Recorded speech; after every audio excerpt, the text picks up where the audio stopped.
Hello everyone and welcome back to another episode of B-Flicks. My name is Gavin and with me as always is my buddy Neville. Wait a minute, Gavin. Where's your hat? Oh, I don't want to wear that silly thing. But you agreed that if I got festive hats, you would wear one. Come on, Neville. But you promised. Hold on a minute. He promised. Alright, I'm wearing a festive hat. Are you happy? That's not the hat I gave you. It was an elf hat, and it was ridiculous. But it was festive. You look like you're about to go play a round of golf. Neville, that hat had bells on it for crying out loud. I'm not going to be your monkey. But, Are we going to do the show or argue about headwear? oh, all right. I'm sorry, buddy. It's a step too far. So today we're doing a movie that's almost as silly as the preposterous hat Neville wanted me to wear. We're reviewing Santa with Muscles, a film about a billionaire played by Hulk Hogan that gets amnesia and wakes up thinking he's Santa Claus. And if that doesn't sound ludicrous enough, it also involves a mad scientist that is trying to gain access to crystals that are in caves underneath an orphanage. Wow, the plot sounds even dumber when I say it out loud. This movie's gonna be a blast. Like many crappy movies, it begins with a bad child actress delivering blatant exposition while writing a letter to Santa. I don't want anything for me this Christmas, Santa, but things have been kinda hard for my friends and the people in my town. Mr. Frost and his men have been real bullies to everyone in Lakeville. That's where I live. And now he's trying to take our orphanage away from us, and nobody can stop him. This seems appropriate a time as ever to mention that we both live in our parents' basements and we work at the Silver Whoa, Street Neville, Cinema. whoa. The exposition wasn't appropriate in the film, and it's definitely not necessary here. How many times have I told you not to give out our personal information on the internet? Yeah, maybe you're right. It's just the last time we uploaded a video, some guy on Reddit said we didn't know what we were talking about. And I thought mentioning that we work in a theater might lend some credibility. You know, being in the industry and all. Being in the industry? Neville, we sweep up popcorn and clean up spilled drinks, then sneak in here after hours to film the show. I wouldn't say we're in the industry. Well, we're both going to film school, so that should count for something. Damn it, Neville, you're doing it again. Doing what? Expositioning. Oh, sorry. So, anyway, let's let the little girl wrap up her letter, and then we'll get on with the review. I know it's only a few days until Christmas, but please hurry. Yours truly, Elizabeth Bentley Wall. Only a few days before Christmas. This girl has more faith in the U.S. Postal Service than they deserve. Tell me about it. Next, we see Hogan sneaking around the grounds of a fancy mansion. He starts attacking the staff, which includes the groundskeepers, a chef, and a chauffeur. Not a security guard in sight.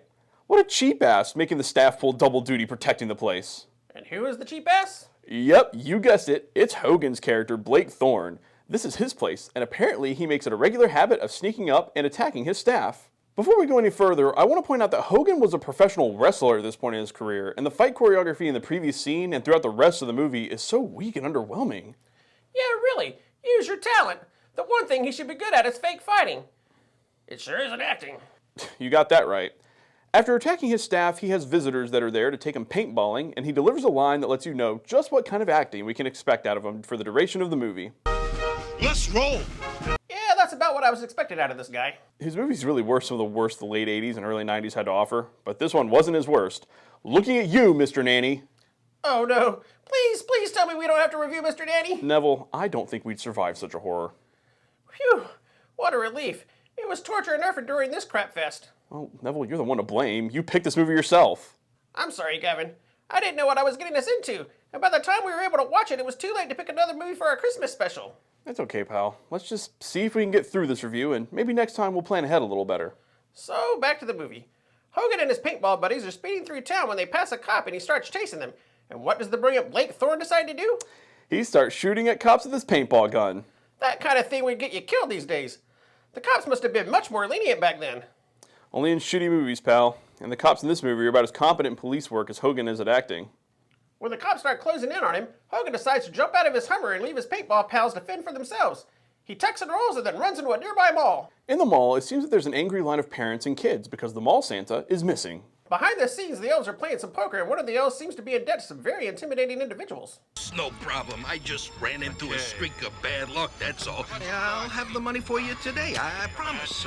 Oh, turns out it's just some gangly, pale-faced freak with a dorky haircut. That guy looks familiar. What? Oh, nothing.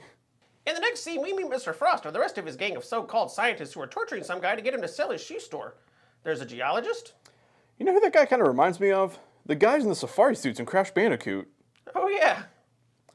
Rounding out the group of goons, we have Miss Watts, who, for some unexplained reason, can shoot electricity from her hands.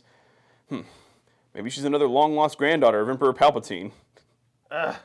Don't remind me. Sorry. I keep forgetting that he still have a sore spot for Star Wars. The Mandalorian is slowly healing my wounds, but I'm still not ready to discuss the sequel trilogy. Let's just move on. Okay, pal. The last of the goons is a real nutjob who apparently likes the smell of farts. Some find the scent of methane gas offensive. But I like to think of it as nature's perfume. This is all too appropriate for a Hogan film. And the leader of this group of misfit scientists is Mr. Frost, played by Ed Begley Jr. Oh, Ed. What were you thinking? You already had a nearly 30-year, mostly successful TV and movie career at this point. It's not like you needed the money. After introducing the antagonist of the film, we return to Hogan, who has disguised himself as a mall Santa to elude the cops. Well, I think we can see where this is going. What luck! He just happened to find a Santa suit that was perfect fit for a 6'8", 300-pound man. Unfortunately, his luck couldn't overcome his stupidity, because like a moron, he left part of the army fatigues hanging out. How did he even do this? It looks like he intentionally left his wadded-up shirt hanging out of his back pocket. They could have easily had the sleeves or his pants hanging out. That would have made a lot more sense. Luckily, he's able to run away and hide in a garbage chute, and these genius cops manage to overlook the wide-open chute with Hogan's chunky white-gloved hands gripping the bottom. Yeah, the actors just stand there. They're clearly trying their best to look natural while intentionally not looking down. You can almost see in their face that they're thinking to themselves, "Don't look down, don't look down." Yep, they just walk away. But just as Hogan seems to be in the clear, a janitor on one of the floors above throws a large Santa decoration down the chute, knocking Hogan on the head and sending him falling to his death. We could only hope. Unfortunately, he was just knocked out when he exits the chute and hits his head on a big metal trash bin. While unconscious, the elf that's in debt to Mr. Frost decides to steal his wallet and realizes he's the billionaire Blake Thorn. And what do you do when you find a billionaire's wallet? Well, if you're an idiot like this guy, you steal his ATM card so later you can go to the bank and try to withdraw $1 billion. But while this moron is dancing and making silly faces, Blake wakes up. You know, I don't know which was worse, Hogan's acting or this guy's silly facial expressions. I guess if that's the kind of lowbrow comedy you're going for, these guys go together like fine wine with brie. I wouldn't know about such things. Mother wouldn't let me drink and I'm lactose intolerant, so most cheeses give me horrible gas. Okay. Anyway, Lenny the elf realizes that Blake has a case of amnesia and convinces him that he's Santa Claus. A logical next move if you ever find yourself in such a situation. Blake gets ushered out to the impatient mall mob, and we're treated to a montage of kids telling him what they want for Christmas. While awkwardly posing for photos with the kids, two thugs try to steal the money from a nearby booth taking donations for an orphanage. But they slip up, and one of the kids alerts Santa.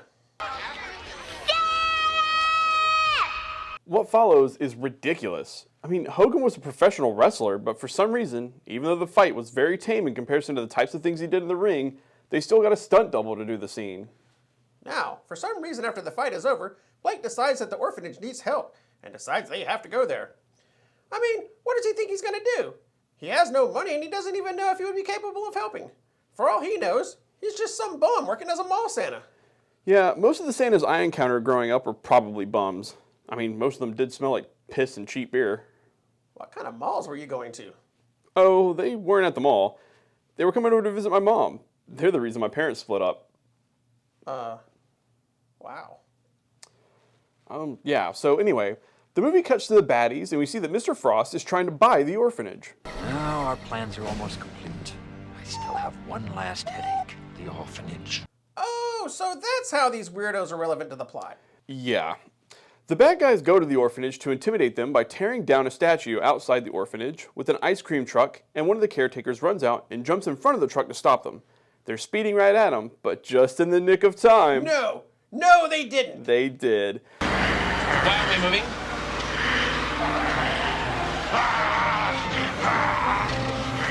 They did! I can't believe they actually did it! I mean, no matter how strong the guy is, the It would have been physics helpful to have involved... someone like Hogan around during my incident a few months ago. What are you talking about? I tried to stop, but the brakes didn't work. All those nuns, it was like a giant penguin massacre. Whoa, what? Why did I not hear And the about kids! this? I could still see the fear in their eyes. You mowed down a bunch of nuns and kids? Oh, no. I was borrowing the car from a friend, and it was a manual. At the last second, I realized I was hitting the clutch instead of the brakes, and I was able to stop in time. Oh, what about the nuns? Apparently most nuns stay fit in their spare time. They're very nimble. They all manage to jump out of the way. Okay. I think I may have clipped one or two, but they were all okay. And that was it? You just walked away scot-free? Oh, no. I lost my license and had to do 50 hours of community service. That's why my dad gives me a lift to work. Okay. Oh, I guess we should get back to the review. So the lady that runs the orphanage decides to invite Blake and Linny in for dinner. You're probably expecting a bunch of kids in a big cafeteria. Nope. It's just 3 kids. Apparently all the other orphans were adopted, and these were the only ones left. That's not really how orphanages work, is it? I mean, they don't wait until all of the orphans are adopted to take in more, do they? I think there are quite a few things in this movie that aren't actually realistic, but this one does seem particularly preposterous. Speaking of preposterous, this dinner scene is a great example of how most of the people working on this film were just phoning it in. Just listen to how many times they reused the same laughter clip in this one scene. And the guy says, and this guy's got a nose the size of a donut. I guess all the actors are too depressed imagining the setback this movie would cause to their careers to muster up some actual laughter on set. The next morning, everyone is eating breakfast when Blake comes in without his beard, and Lindy tries to hide a cereal box with Blake's face on it to keep them from finding out who he is. I'm assuming this is supposed to be funny, but without the canned laughter, it's hard to tell. It's like this movie is a black hole of humor. It's like it's sucking future laughs out of my soul or something. Neville, old buddy, old pal, once you've tortured yourself with enough movies of this caliber, you'll eventually realize you have no more laughs to give to this world. Are you okay, buddy? I don't even know, man. I don't know if I can take another movie like this for a while. Our next B-flick needs to be a horror movie or something. Bad horror movies are usually unintentionally hilarious. Well, if it'll make you feel any better, you can pick the next one. Although I'm not really a fan of horror movies. Thanks, pal. I'll go easy on you and pick something that's a little more silly than scary. Back to the movie. One of the orphans, played by Mila Kunis, apparently stayed up late the night before to repair Blake's Santa suit that got ripped during the ice cream truck incident. I fixed up your suit, Mr. Claus. It's pretty ripped up. I even made a few improvements. Improvements? I shortened the sleeves to freedom of movement. I give it a V-neck and a utility belt for Super Santa. Wow. Huh. That's a very peculiar skill set for a child that age. She totally redesigned his costume and completely removed the sleeves. Santa with muscles can't go around with his guns covered up now, can he? As Blake is suiting up, there's a knock at the door. It's a journalist that wants to talk to the Beefcake Santa. Santa, you look so much more healthy than you did last year. Tell us, what's your secret? I love to eat a lot of reindeer meat. Don't. Just kidding, Helen. I try to laugh a lot every day. Ho, ho, ho. This guy is so awkward. I guess this is another attempt at humor. You know, watching this guy act has given me a new appreciation for Arnold Schwarzenegger. Luckily for Blake, Linny swoops in and saves him from further embarrassment. Then in the very next scene, Linny goes back to the ATM with the glass that Blake used at breakfast. You see, earlier in the film, when he tried to withdraw money, he was thwarted by a fingerprint scanner. Leonard, you are a genius. I'm sorry. That is your right thumb. Please place your left thumb on the scanner. I don't think that's how fingerprint scanners work. Besides, even if it could scan prints from a glass, how would the ATM know if the print it was scanning was from a left thumb or a right thumb? Maybe this is why we don't have fingerprint scanners on ATMs. Maybe this whole premise is just bullshit. Whoa. Sorry, I didn't mean to swear. I just get so upset when movies make blatant mistakes in regards to technology. No problem, buddy. Swear if you need to. Get it out of your system. It's just that so many stupid-ass movies, especially from that time period, were always doing unrealistic things like zooming way in on pictures that were shot with a 1 megapixel camera, or ridiculous 3D computer interfaces, and don't get me started on how they portrayed hackers. It's some of the stupidest shit I've ever seen in my entire life. I think I sense a top 10 list coming on. What? Top 10 unrealistic portrayals of technology in movies. Sounds right up your alley. Maybe. Because I know some doozies. I think you need to get on that. I'll see what I can do. Meanwhile, back to Linny at the ATM. The machine thwarts him again, but his bad luck is about to get even worse because the evil scientists have found him. They kidnap him and demand that he gets Blake away from the orphanage because they don't want him drawing attention and having people support them, since he needs to gain access to the caves full of crystals underneath the orphanage. I think that might be the dumbest plot I've ever heard. Worse than The Last Jedi and Rise of Skywalker? Gavin, don't get me started. Sorry. Just think of The Mandalorian. Think of Grogu and Ahsoka. Boba Fett is back, and he's the badass you always wanted him to be. Okay. I'm okay. Okay, well, that's good. Well, after a horrible singing duet by an out-of-tune kid and a washed-up old wrestler that mumbles his way through the whole song, You're so fine, angel baby. they're sitting around when the head from the statue that was torn down earlier comes flying through the window. Then Blake goes out to confront the baddies. Soon after, they notice that Taylor is missing. You guys, where's Taylor? Taylor, this isn't funny. We're not kidding. I think I know where he is. And Blake makes the huge leap of logic that since his Walkman is laying on the grass outside, he must have gone to Mr. Frost's place to stop the bad guys. And of course he's right. They find Taylor sneaking up to the place. Blake sends Lenny and Taylor back to the orphanage, and he stays behind to see what Mr. Frost and his goons are up to. And wouldn't you know it, they're discussing their evil plans to excavate the area under the orphanage. I want that orphanage cleared before the last Christmas turkey is sliced. Do you understand me, Doctor? So Blake goes back to the orphanage to ask what's underneath it. What's under the orphanage? Water and power lines. Telephone cables? The clubhouse. Clubhouse. Oh, the old catacombs underneath the church. Oh, just freaking catacombs that the kids use as a clubhouse. What the hell is going on at this orphanage? They go down into the clubhouse, and there's a locked vault door, and surprise, surprise, the initials BT are carved on the door. The kids show Blake the partial combination they've been able to figure out so far, which makes no sense. How do they know that part of the combination is correct? Apparently, you can hear a clunk noise when they get the numbers right. If that worked for the first few numbers, why didn't it work for the rest? What kind of dollar store lock did they put on this vault? Well, let's just chalk it up to bad writing because they had to have a way to reveal the next totally predictable plot detail. Yeah, Blake can't remember who he is, but for some reason he knows the last few numbers of the combination. Oh, I wonder how he knew. Also, check out Mila Kunis dropping some more knowledge on them. They're quartz crystals with natural electricity in them. Vibrations make them put out power. They must be worth millions. So she's an experienced seamstress and a geologist? She's a little fancy pants overachiever is what she is. Anyway, Blake's memory of the combination combined with his vague familiarity of Mr. Frost caused him to question his identity as Santa. I just want to figure out how I open the vault. You're Santa Claus. Come on, let's go. Why am I not at the North Pole then? And how do all the kids in the world get their presents tomorrow? Really? A grown man thinking he's really Santa Claus? That must have been some knock to the head. At any rate, this prompts Lenny to come clean. Well, not really. He just gives him his stained camouflage shirt and tells him how he found him. He omits the part about knowing his real identity and trying to rip him off. And then he convinces them that the kids need Santa. I was kind of impressed the writers brought back the stained shirt into the story. Yeah, compared to the lazy writing in the rest of the movie, this is actually a professional level callback. Back upstairs, Dr. Blight pops up out of nowhere. Why don't they just rush him? The kids could probably take him out. I mean, he's armed with a freaking T-square for crying out loud. Wow, Neville. I'm surprised you know what a T-square is. Well, I did do some woodworking in shop class in 8th grade. I made a really nice mailbox for my mom and she still has it. Cool. So anyway, Blake comes up and confronts Dr. Blight, and then chases him through the orphanage and up the bell tower. This is probably the most unbelievable scene in the movie. This puny geek is able to last more than 2 seconds in a fight with Blake, but eventually Blake punches him in the face and he's down for the count. You would think this is where the story ends, but nope. Blake is standing really close to a plastic Santa that until now wasn't really doing much. But now it just happens to do a complete 360 spin and pushes Blake out of the tower, and by some miracle, he lands in the back of a passing garbage truck. And he just happens to land face to face with a discarded container of Blake's whey protein powder. Oh, the picture's still not big enough. The plot magic is strong with this one.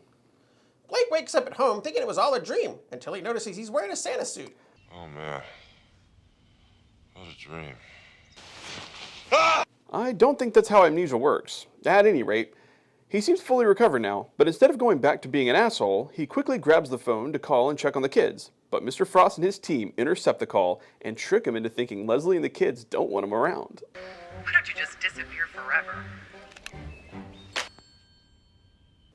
In Blake's absence, Mr. Frost and his team move in to take over the orphanage. Did we mention that Mr. Frost is a germaphobe?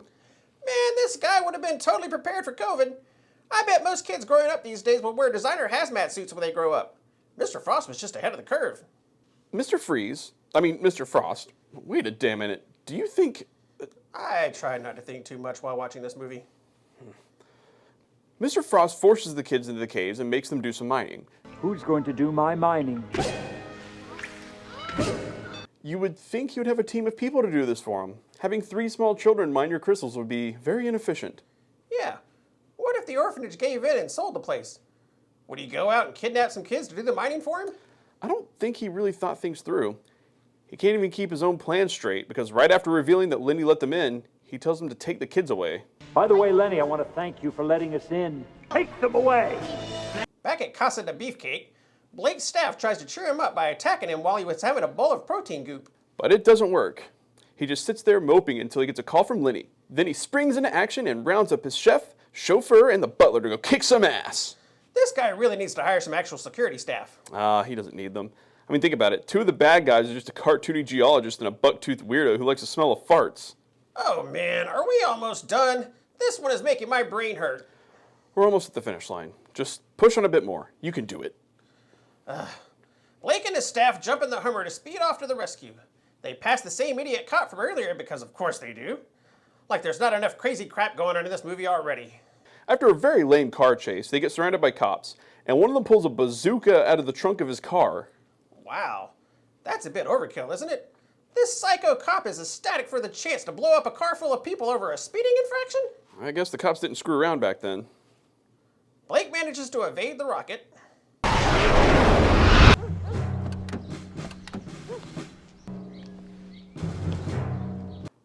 Why the hell are all those guys armed with nothing more than T-squares? I mean, one guy you could explain that it was just the only thing lying around at the time, but several of them are walking around with T-squares. This was planned. They presumably discussed the takeover of the orphanage. Someone said, hey, let's take some T-squares in case things get rough. And no one objected. No one said, hang on, that's a pretty lame weapon. Why don't we at least take hammers or something? Come on, let's wrap this up. Okay. Blake finds the kids, gets grabbed by the shocker lady, knocks out the racial Asian stereotype guy. Lenny pops up to save the day by pouring water on the shocker lady and shorting her out. Why did he even have a bucket of water up there? Who gives a damn? They find Leslie and Clayton explains that both Blake and Mr. Frost were once orphans there, and they were best friends. How did both end up rich, and why did they both stay in the same town relatively close by, and how did neither of them remember each other? No one really gives a shit. Sorry, moving right along. Blake confronts Mr. Frost in the catacombs. They have a weak fight where Hogan's wrestling skills are totally not utilized, and Mr. Frost keeps hitting the crystals for some reason. It's gonna blow! Get out of here! Let's go. Normally I would bitch about this since there was no logical reason to think a bunch of crystals would explode. But much like the actors in this movie, I too want to just run away. Okay, we're getting there. I promise. They go outside. For some reason the orphanage implodes like the house in Poltergeist. The cops show up, and the bad guys go to prison, and for some reason the kids go live at Mr. Frost's mansion? Wouldn't it have made more sense and have been a nice gesture if they all went to live with Blake? No one gives a damn. That's the end. We're done here. Please, tell me we don't have to do any more Hulk Hogan movies. I would rather watch another Muldoon Van Dien film. Anything but another Hulk Hogan film. I promise. We won't watch another Hogan film this year. That's not very reassuring. It's December. Okay, buddy. Sorry you were tortured having to watch and review this movie. I agree. It was a rough one, but let me make it up to you. I've got something here for you.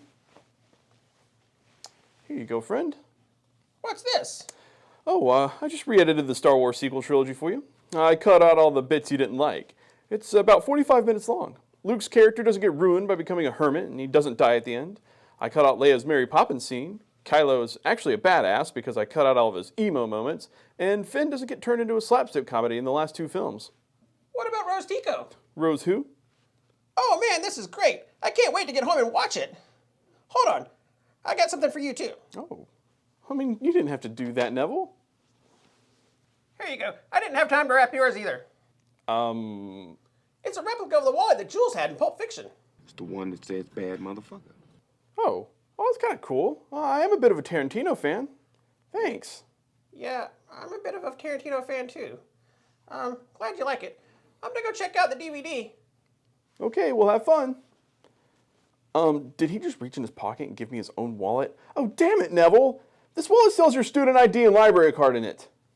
Well, he is a big Tarantino fan, and he does love to collect movie memorabilia, so I guess it was a kind gesture. Well, anyway, Until next time, we're the Cinegeeks. And if that doesn't sound ludicrous enough, it also involves a mad scientist that is trying to gain access to crystals that are in caves underneath an orphanage. What the fuck kind of movie are we watching? Oh, so that's how these weirdos are relevant to the plot. Yeah. Oh, shit. Yeah, the bad guys go... Oh, shit.